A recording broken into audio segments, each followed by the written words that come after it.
నమస్కారం ఘంటారావానికి స్వాగతం. ముందుగా ప్రధాన అంశాలు.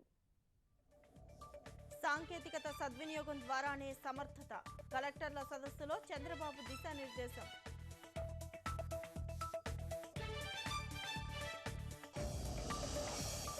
విపక్షాలు అవినీతి పరులకు మద్దతిస్తున్నాయి.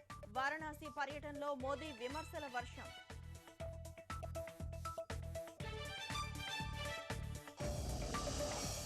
ఓడీఎఫ్ నగరాలకు కేంద్రం ప్రశంసా పత్రాలు. రాష్ట్రం నుంచి విశాఖ, గుంటూరు ఎంపిక.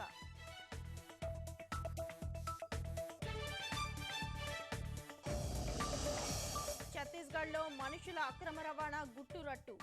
13 మంది బాలికలు సహా 70 మందిని కాపాడిన అధికారులు.